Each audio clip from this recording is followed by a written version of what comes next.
کتاب کے پہلے باب اسلامی زندگی کی بنیادیں کا دوسرا حصہ رسول کریم صلی اللہ علیہ وآلہ وسلم کے ارشادات۔ اسلام اور ایمان۔ اسلام یہ ہے کہ تم یہ شہادت ادا کرو کہ اللہ کے سوا کوئی الہ نہیں اور محمد صلی اللہ علیہ وآلہ وسلم اس کے رسول ہیں، اور نماز قائم کرو، زکوٰۃ ادا کرو، ماہ رمضان کے روزے رکھو، اور حج بیت اللہ کی استطاعت ہو تو حج کرو۔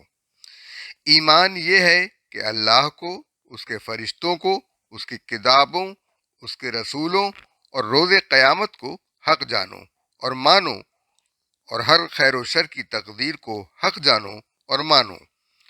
جو کوئی شہادت دے کہ اللہ کے سوا کوئی عبادت کے لائق نہیں اور محمد صلی اللہ علیہ وآلہ وسلم اللہ کے رسول ہیں، اللہ نے اس شخص پر دوزخ کی آگ حرام کر دی۔ ایمان کی 70 سے اوپر یعنی بہت سی شاخیں ہیں۔ ان میں سب سے اعلیٰ اور افضل لا الہ الا اللہ کا قائل ہونا اور ادنا درجے کی چیز اذیت اور تکلیف دینے والی چیزوں کو راستے سے ہٹانا ہے۔ حیا ایمان کی ایک اہم شاخ ہے۔ جب تمہیں اپنے اچھے عمل سے مسرت حاصل ہو اور برے کام سے رنج اور قلق، تو یہ اس بات کی علامت ہے کہ تم صاحب ایمان ہو۔ تم میں سے کوئی شخص مومن نہیں ہو سکتا جب تک اپنے بھائی کے لیے وہی نہ چاہے جو اپنے لیے چاہتا ہے۔ جس نے اللہ ہی کے لیے کسی سے محبت کی اور اللہ ہی کے لیے دشمنی کی، اور اللہ ہی کے لیے کسی کو کچھ دیا اور اللہ ہی کے لیے کسی شخص سے کوئی چیز روک لی، تو اس نے اپنے ایمان کی تکمیل کر لی۔ مسلمان وہ ہے جس کی زبان درازیوں اور دست درازیوں سے مسلمان محفوظ رہیں، اور مومن وہ ہے جس کی طرف سے لوگوں کو اپنی جانوں اور مالوں کو کوئی خطرہ نہ ہو۔ مسلمانوں میں کامل الایمان وہ ہے جس کے اخلاق زیادہ اچھے ہیں، جس میں امانت کی خصلت نہیں اس میں ایمان نہیں، اور جس میں عہد کی پابندی نہیں اس کا دامن دین سے تہی ہے۔ جو شخص کسی ظالم کی مدد کے لیے اور اس کا ساتھ دینے کے لیے چلا، درا حالی کہ وہ جانتا تھا کہ جس شخص کا وہ ساتھ دے رہا ہے وہ ظالم ہے، تو وہ شخص دائرہ اسلام سے خارج ہو گیا۔ ایمان کی حلاوت اور مزہ اسی کو ملے گا جس میں 3 باتیں پائی جائیں گی۔ اس کو اللہ اور رسول صلی اللہ علیہ وسلم کی محبت دنیا بھر سے زیادہ ہو۔ جس آدمی سے بھی محبت ہو محض اللہ کے لیے ہو۔ ایمان کے بعد کفر کی طرف پلٹنے سے اتنی نفرت اور ایسی اذیت ہو جیسی آگ میں ڈالے جانے سے ہوتی ہے۔ اخلاقیات۔ قیامت کے دن مومن کی میزان عمل میں سب سے زیادہ بھاری چیز جو رکھی جائے گی وہ اس کے اخلاق ہوں گے۔ 2 خوبیاں اللہ کو پسند ہیں: بردباری یعنی غیر جذباتیت، وقار اور سنجیدگی۔ سادہ زندگی ایمان کے اوصاف میں سے ہے۔ جو لوگ دوسروں پر رحم نہیں کھاتے وہ اللہ کی رحمت سے محروم رہیں گے۔ زمین پر رہنے بسنے والی مخلوق خدا پر رحم کرو، آسمان والا تم پر رحم کرے گا۔ حرص و بخل اور ایمان کبھی ایک جگہ جمع نہیں ہو سکتے۔ دھوکے باز، بخیل اور احسان جتانے والا آدمی جنت میں نہ جا سکے گا۔ بدترین زیادتی کسی مسلمان کی عزت پر ناحق حملہ کرنا ہے۔ جو شخص صلہ رحمی کے پیش نظر دوسروں کو دینے کا دروازہ کھولے گا، اللہ تعالیٰ اس کے عوض اس کو اور بہت زیادہ دیں گے۔ اللہ کا جو بندہ کسی بے شوہر، بے سہارا عورت اور کسی مسکین حاجت مند آدمی کے کاموں میں دوڑ دھوپ کرتا ہے، اس کا اجر و ثواب اللہ کی راہ میں دوڑ دھوپ کرنے والے مجاہد کی مانند ہے۔ حسد کے مرض سے بچو۔ حسد نیکیوں کو اس طرح کھا جاتا ہے جس طرح آگ لکڑی کو۔ سخت گو اور درست خو آدمی جنت میں نہیں جائے گا۔ برے ساتھیوں کی ہم نشینی سے اکیلے رہنا اچھا ہے، اور اچھے ساتھی کے ساتھ بیٹھنا تنہائی سے بہتر ہے۔ بدترین بندے وہ ہیں جو چغلیاں کھاتے ہیں، دوستوں میں تفریق پیدا کرتے ہیں، اور اللہ کے پاک دامن بندوں کو کسی گناہ میں ملوث یا کسی پریشانی میں مبتلا کرنے میں کوشاں رہتے ہیں۔ وعدہ بھی ایک طرح کا قرض ہے۔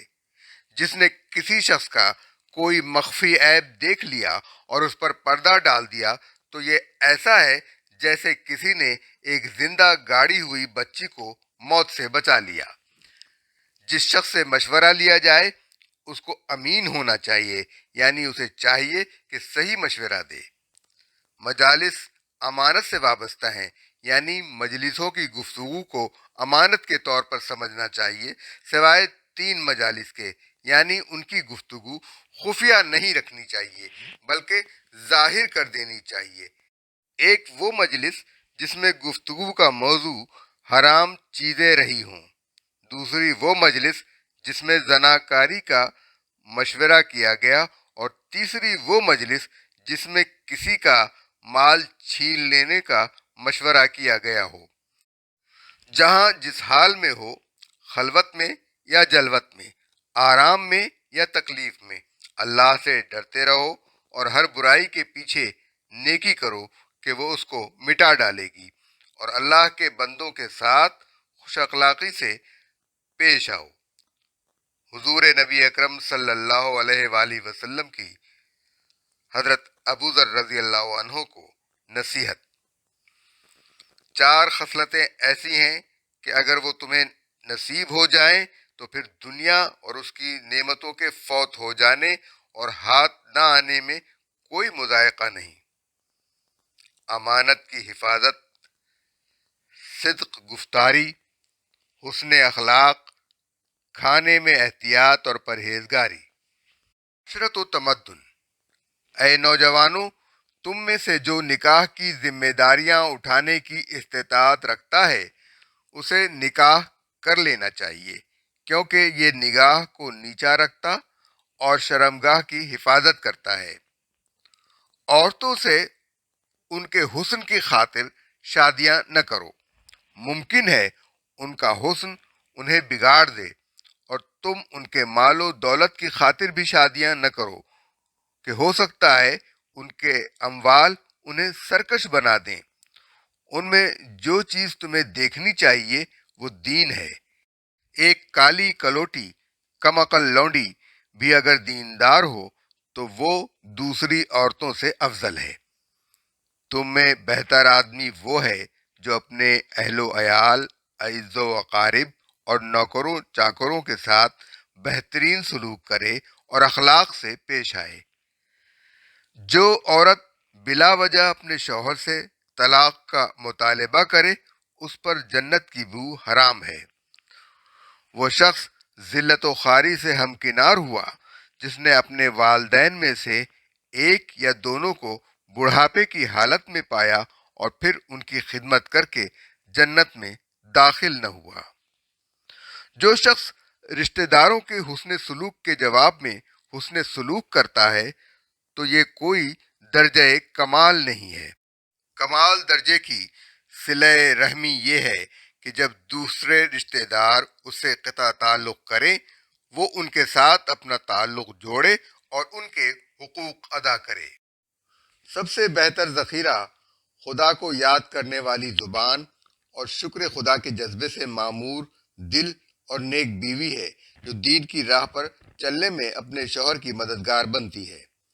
جب انسان مر جاتا ہے تو اس کا عمل ختم ہو جاتا ہے، مگر 3 قسم کے اعمال کا ثواب مرنے کے بعد بھی ملتا رہتا ہے۔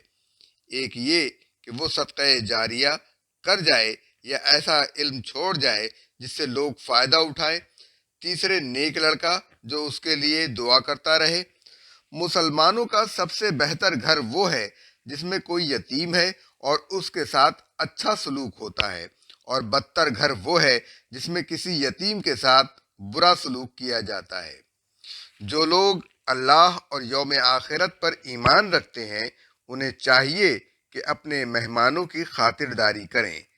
وہ شخص مومن نہیں ہے تو خود تو پیٹ بھر کر کھائے اور اس کا پڑوسی جو اس کے پہلو میں رہتا ہو بھوکا رہے۔ بہتر صدقہ یہ ہے کہ تو کسی بھوکے کو پیٹ بھر کھلائے۔ اگر کوئی شخص کسی مسلمان کی حمایت ایسے موقع پر نہیں کرتا جہاں اس کی تذلیل کی جا رہی ہو اور اس کی عزت پر حملہ ہو رہا ہو تو اللہ تعالیٰ بھی اس کی حمایت ایسے مواقع پر نہیں کرتا جہاں وہ اللہ کی مدد کا خواہاں ہو۔ اور اگر کوئی شخص کسی مسلمان کی حمایت کسی ایسے موقع پر کرتا ہے جہاں اس کی عزت پر حملہ کیا جا رہا ہو اور اس کی توہین و تذلیل ہو رہی ہو تو اللہ عز و جل اس کی مدد ایسے مواقع پہ کرتا ہے جہاں وہ چاہتا ہے کہ اللہ اس کی مدد کرے۔ ایک مسلمان کے دوسرے مسلمان پر 6 حقوق ہیں۔ جب تو مسلمان بھائی سے ملے تو اس کو سلام کر، اور جب وہ تجھے دعوت دے تو اس کی دعوت قبول کر، اور جب وہ تجھ سے خیر خواہی چاہے تو خیر خواہی کر، اور جب اسے چھینک آئے اور وہ الحمدللہ کہے تو اس کا جواب دے، یعنی یرحمک اللہ کہے، اور جب وہ بیمار ہو تو اس کی عیادت کر، اور جب وہ مر جائے تو اس کے جنازے کے ساتھ جا۔ کسی مومن کے لیے یہ جائز نہیں کہ وہ 3 دن سے زیادہ اپنے بھائی سے بول چال بند رکھے۔ جو شخص کسی مسلمان کو ضرر پہنچائے یا اس کے ساتھ مکر و فریب کرے وہ ملعون ہے۔ 2 آدمیوں کے درمیان گھس کر مت بیٹھو جب تک ان سے اجازت حاصل نہ کر لو۔ رسول اللہ صلی اللہ علیہ وسلم مسجد سے نکل رہے تھے کہ دیکھا راستے میں مرد عورتوں سے مل گئے، یعنی مخلوط ہو کر چلنے لگے۔ آپ نے عورتوں سے مخاطب ہو کر فرمایا، مردوں کے پیچھے پیچھے چلا کرو، راستوں کے بیچوں بیچ چلنا مناسب نہیں، سڑک کے کنارے کنارے چلا کرو۔ ابو سعید انصاری رضی اللہ عنہ کہتے ہیں کہ اس حکم کے بعد عورتیں دیواروں کے ساتھ اس طرح لگ کر چلتی تھیں کہ بعض اوقات ان کا کپڑا دیوار سے اٹک جایا کرتا تھا۔ اس مرد پر جو عورتوں کا لباس پہنے اور اس عورت پر جو مردوں کا لباس پہنے لعنت ہو۔ معاملات: کوئی بندہ حرام مال کمائے اور پھر اس میں سے راہ خدا میں صدقہ و خیرات دے تو اللہ اس صدقے کو قبول نہیں کرے گا، اور اگر وہ اپنی ذات اور گھر والوں پر خرچ کرے گا تو برکت سے خالی ہوگا۔ اگر وہ مال حرام چھوڑ کر مرا تو وہ اس کے جہنم کے سفر میں زیادہ راہ بنے گا۔ انسان کی سب سے اچھی کمائی وہ ہے جو وہ اپنے ہاتھ کی محنت سے کماتا ہے، نیز وہ تجارت جس میں تاجر بے ایمانی اور جھوٹ سے کام نہیں لیتا۔ سچائی کے ساتھ لین دین کرنے والا امانت دار تاجر قیامت کے روز نبیوں، صدیقوں اور شہیدوں کی معیت میں ہوگا۔ اپنا مال بیچنے کے لیے قسمیں کھانے سے بچو۔ یہ بات وقتی طور پر تو تجارت کو فروغ دیتی ہے، لیکن آخر کار اس سے برکت ختم ہو کر رہ جاتی ہے۔ وہ شخص جو اشیاء ضرورت کو نہیں روکتا بلکہ وقت پر بازار میں لاتا ہے وہ اللہ کی رحمت کا مستحق ہے۔ اللہ اسے رزق دے گا، اور وہ شخص جو احتکار اشیاء ضرورت کو روک لینا احتکار کرتا ہے اللہ کے نزدیک ملعون ہے۔ کسی شخص کے ہاتھ کوئی چیز بیچتے وقت اس کے نقص کو چھپانا جائز نہیں ہے، اور اگر کوئی شخص اس کے عیب سے واقف ہے تو اسے دوسرے خریدار کو صاف صاف بتا دینا چاہیے۔ جو شخص قیامت کے روز غم اور گھٹن سے نجات چاہتا ہے اسے تنگ دست قرضدار کو مہلت دینی چاہیے، یا قرض معاف کر کے اس کو اس بات سے سبکدوش کر دینا چاہیے۔ خدا کی راہ میں جان دینے والے شخص کا ہر گناہ معاف کر دیا جائے گا سوائے قرض کے۔ جو شخص کسی کی بالشت بھر زمین بھی ظلم سے لے گا، خدا قیامت کے دن 7 زمینوں کا طوق اس کی گردن میں ڈالے گا۔ جس شخص نے تم پر اعتماد کر کے اپنی امانت تمہارے پاس رکھی ہے، اس کی امانت واپس کر دو، اور جو تم سے خیانت کرے تم اس کے ساتھ خیانت نہ کرو۔ کسی آدمی کا مال اس کی رضامندی کے بغیر لینا جائز نہیں ہے۔ مزدور کا پسینہ خشک ہونے سے پہلے اس کی مزدوری دے دو۔ رشوت دینے والے پر اور رشوت لینے والے پر اللہ کی لعنت ہو۔ سود کھانے والے پر، سود کھلانے والے پر، اس کے گواہوں پر اور سود کی دستاویز لکھنے والے پر اللہ کی لعنت ہو۔ آپ urduaudiobooks.com میں آباد شاہ پوری کی کتاب اسلامی زندگی کی کہکشاں سن رہے ہیں۔ آواز ہے وجی احمد صدیقی کی۔ سلسلہ ہے رسول اکرم صلی اللہ علیہ وسلم کے ارشادات کا۔ آداب۔ کیا میں تمہیں ایسی بات نہ بتاؤں جس پر عمل پیرا ہونے سے تمہارے درمیان محبت میں اضافہ ہو؟ وہ یہ ہے کہ سلام کو رواج دو۔ سوار پیدل چلنے والے کو سلام کرے اور پیادہ بیٹھے ہوئے کو، تھوڑے آدمی زیادہ آدمیوں کو سلام کرے۔ جب تم میں سے کوئی شخص کسی مجلس میں پہنچے تو سلام کرے، اور اگر بیٹھنے کی ضرورت ہو تو بیٹھ جائے، اور پھر واپس چلنے لگے تو دوبارہ سلام کرے۔ جو شخص کسی مجلس سے اٹھ کر کہیں چلا جائے اور پھر واپس آ جائے تو اپنی جگہ پر بیٹھنے کا حق اسی کو حاصل ہے۔ دو بیٹھے ہوئے آدمیوں کے درمیان ان کی اجازت کے بغیر گھس کر بیٹھنا جائز نہیں۔ اوندھا لیٹنا خدا کو پسند نہیں۔ لیٹنے کا یہ طریقہ دوزخیوں کا ہے۔ وہ شخص ملعون ہے جو اپنے گرد و پیش لوگوں کا حلقہ بنا کر بیٹھے۔ کوئی مرد عورتوں کے درمیان نہ چلے۔ بہترین مجلس وہ ہے جو کشادہ جگہ میں منعقد ہو۔ جب کسی کو جمائی آئے تو اپنا ہاتھ منہ پر رکھ لے۔ کوئی شخص ٹھہرے ہوئے پانی میں نہ پیشاب کرے نہ غسل۔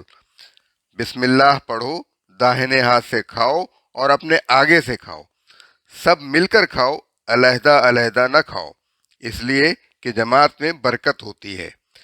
کھڑے ہو کر پانی نہ پیو، اور ایک سانس میں اونٹ کی طرح نہ پیو، بلکہ 2-3 سانس میں پیا کرو۔ سوتے وقت آگ بجھا دو۔ کھڑے ہو کر پیشاب نہ کرو۔ urduaudiobooks.com اصلاح و تربیت کے حوالے سے نبی اکرم صلی اللہ علیہ وآلہ وسلم کے ارشادات۔ اصلاح و تربیت۔ مومن کا حال بھی عجب ہے، وہ ہر حالت میں خیر اور بھلائی سمیٹتا ہے۔ اگر اسے تنگ دستی، بیماری اور دکھ آ لیتا ہے تو وہ صبر کرتا ہے، اور اگر کشادگی اس پر سایہ گستر ہوتی ہے تو شکر کرتا ہے۔ دونوں حالتیں اس کے لیے بھلائی کا سبب بنتی ہیں۔ حیا کی صفت اپنے دامن میں بھلائی ہی بھلائی رکھتی ہے۔ کسی مسلمان کو کوئی قلبی تکلیف، کوئی جسمانی بیماری، کوئی دکھ اور غم پہنچتا ہے اور وہ اس پر صبر کرتا ہے تو اللہ اس کی خطائیں معاف کر دیتا ہے۔ حتیٰ کہ اسے ایک کانٹا بھی چبھ جاتا ہے تو وہ بھی اس کے گناہوں کی معافی کا سبب بنتا ہے۔ جب اسلام کا نور سینے میں داخل ہوتا ہے تو سینہ کھل جاتا ہے۔ اس کی محسوس علامت یہ ہے کہ آدمی کا دل اس دنیا سے اچاٹ ہو جاتا ہے، وہ بقائے دوام کے گھر کا مشتاق ہو جاتا ہے اور موت آنے سے پہلے موت کی تیاری میں لگ جاتا ہے۔ اپنے آپ کو عیش کوشی سے بچاؤ، اس لیے کہ اللہ کے بندے عیش کوش نہیں ہوتے۔ دل کو بھی زنگ لگتا ہے جیسا کہ لوہے کو پانی سے زنگ لگتا ہے۔ دل کا زنگ اس طرح دور ہوتا ہے کہ آدمی موت کو بہت یاد کرے اور قرآن کی تلاوت کرے۔ اے آدم کے بیٹے، اگر تو اپنے زائد از ضرورت مال کو خدا کے محتاج بندوں اور دین کے کاموں پر لگائے تو یہ تیرے حق میں بہتر ہوگا، اور اگر تو ضرورت سے زیادہ مال ضرورت مندوں پر خرچ نہیں کرے گا تو آخر کار یہ تیرے حق میں برا ہوگا۔ جو شخص اپنے رب کو یاد کرتا ہے اس کی مثال اس شخص کی سی ہے جس کے اندر زندگی ہے، اور جو اپنے رب کو یاد نہیں کرتا وہ مردہ ہے۔ اگر کسی شخص کی تگ و دو کا مقصد آخرت کی طلب ہے تو اللہ تعالیٰ اسے اطمینان قلب اور مخلوق سے بے احتیاجی کی دولت، غنائے قلب نصیب کرے گا، اس کی پریشاں خاطری دور کر دے گا، دنیا اس کے پاس خود بخود ذلیل ہو کر آئے گی۔ اور اگر کسی شخص کی صحیح و عمل کا ہدف دنیا کی طلب ہے تو اللہ اس کے چہرے اور پیشانی پر محتاجی کے آثار پیدا کر دے گا۔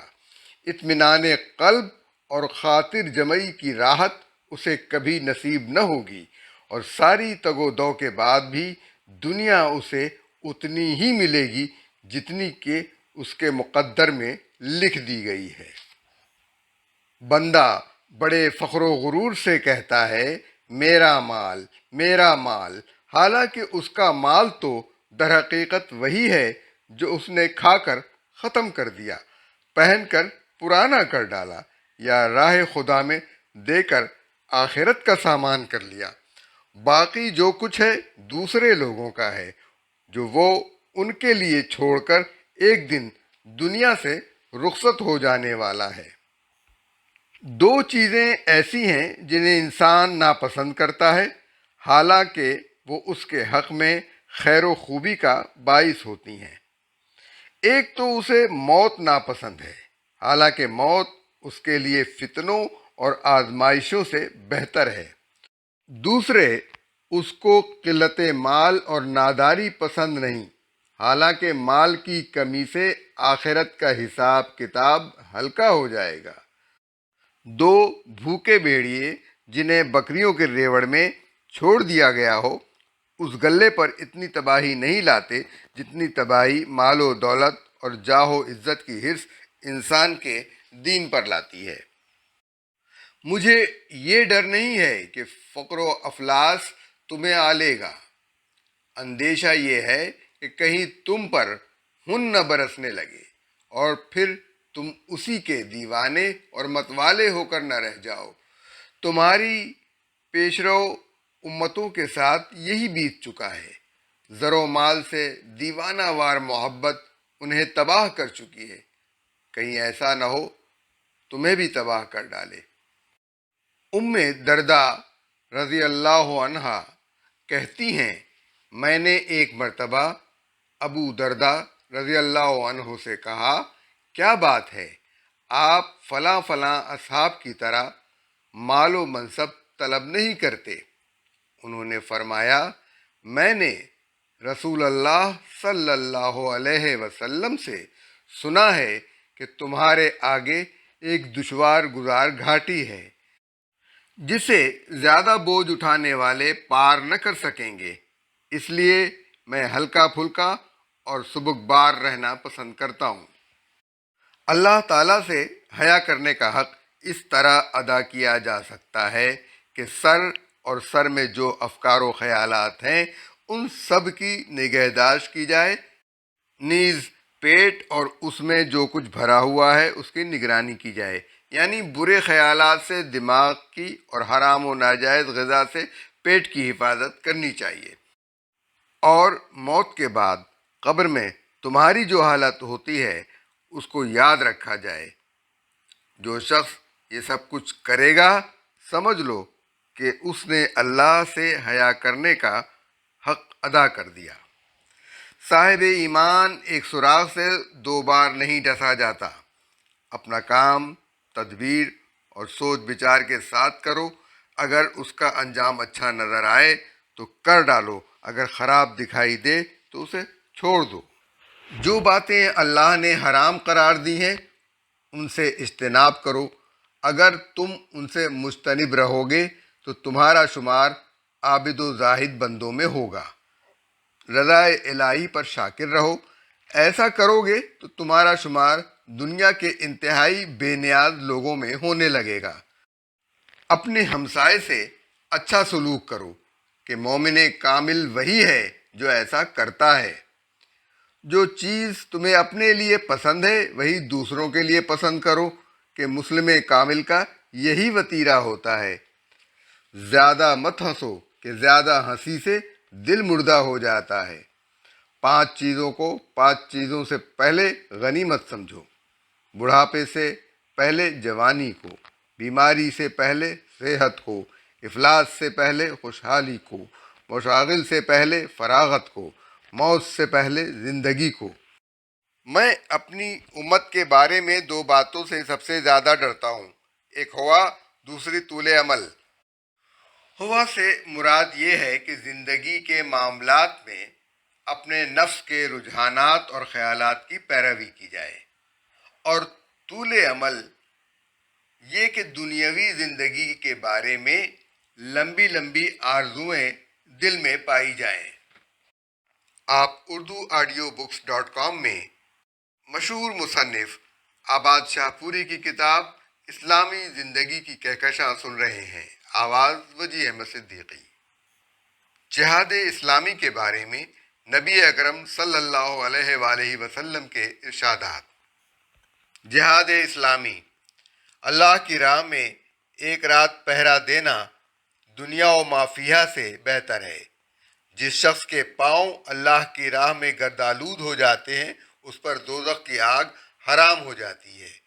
جنت میں داخل ہونے کے بعد کوئی شخص دنیا میں واپس آنے کی تمنا نہ کرے گا، لیکن ایک مرد شہید ہوگا جس کی یہ آرزو ہوگی کہ وہ پھر دنیا میں جائے اور اللہ کی راہ میں مارا جائے، پھر جائے اور مارا جائے، پھر جائے اور مارا جائے، اس لیے کہ وہ شہادت کے لطف اور عظمت و ثواب سے واقف ہوگا۔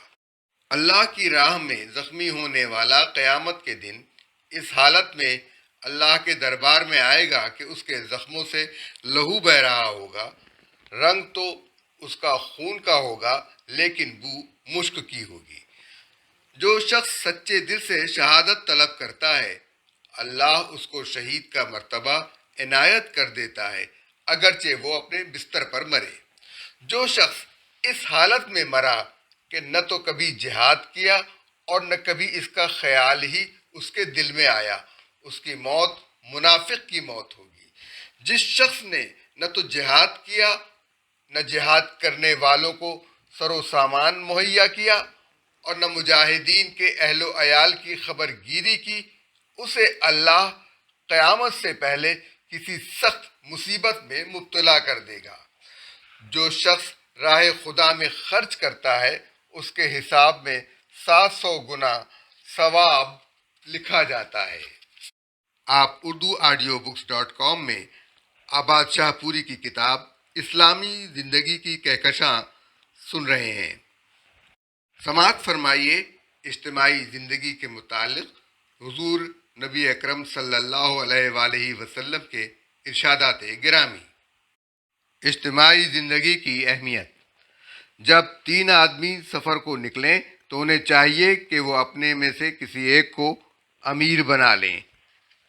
اگر کسی جنگل میں 3 آدمی رہتے ہیں تو ان کے لیے جماعتی تنظیم کا التزام کیے بغیر زندگی گزارنا جائز نہیں، انہیں اپنے میں سے کسی ایک کو امیر بنا لینا چاہیے۔